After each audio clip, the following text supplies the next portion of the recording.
What is the average closing time on a house? Well, that's what we're talking about today, and we are starting right now. Hey everyone, welcome back to my channel. I'm Karin Carr, a realtor in Savannah, Georgia with Keller Williams. If this is your first time here, consider subscribing by clicking that button right down below and even that little bell for notifications, because I talk about all kinds of cool stuff Savannah related and you don't want to miss out. So what is the average closing time on a house? Well, typically it's like 30 days. It could be a little bit less, it could be a little bit longer, just depending on what you write into your contract. Do you want to close in 30 days? Are you trying to close sooner? Do you need it to be stretched out to more like 6 or 7 weeks? It all depends on what you and the seller decide upon. But just keep this in mind. The closing date can change. It's somewhat fluid. If the buyer's lender calls to do their final verification of employment right before the closing and they find out some sort of surprise, maybe you made less money than they thought you were going to make, or you made more money than they thought you were going to make, and then you decided to pay off a bunch of credit cards, there could be a little fly in the ointment. It's going to take them a while to go back to underwriting and get that stuff straightened out. So we're trying really hard to close on that scheduled date, but just know that there may be a little wiggle room. I have a client in contract right now where we asked to have the flooring replaced because it had some water damage, and the seller said, sure, we will pay to have the flooring replaced. We were a little bit nervous that we weren't going to make the closing date because the last time I went over to the house, they hadn't even started on it yet. But luckily it looks like everything is going to be closing on time, so that's awesome. So it's something to keep in mind. If you're going to close on a Friday, don't go get on a cruise on Saturday morning and be gone for 10 days in Antarctica.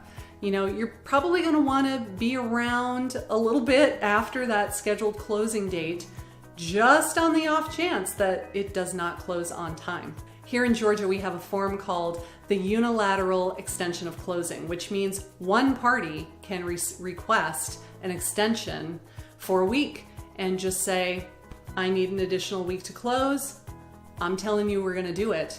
And unfortunately, the seller doesn't necessarily get a say in the matter. If the buyer exercises their one-time unilateral extension request, then we're stuck extending it. The same way, if there's not a clear title on the house, the seller cannot convey the property to you. There has to be a clear title on the house. And if suddenly a lien pops up that was previously missed or unaccounted for somehow, then the seller's going to need time to clear the title in order to give you the house. So one party can ask for an extension. Doesn't happen frequently, but it is a possibility. So again, try to have some room around that scheduled closing date, just in case you need an extra 3 or 4 days that you're not going to be in the mountains in Nepal completely incommunicado. That would probably not be a very good situation.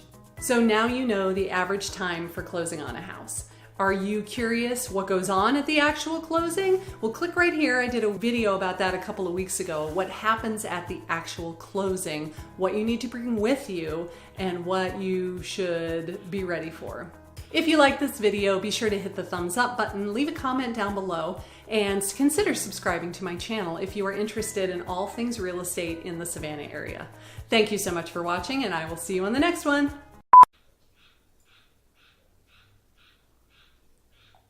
Can you hear that frog? It's been raining cats and dogs for 2 days, and I have frogs all over my house. Outside, not in the house, outside. Here in Georgia, we have a form called the unilateral. Here in Georgia, we have a form called the unilateral. I can't say unilateral. There's that frog again. Oh my gosh, that rain. My hair and rain, they are not friends. When it rains, goes in bun. There's no point in doing anything else. I look like Rosanna when it rains.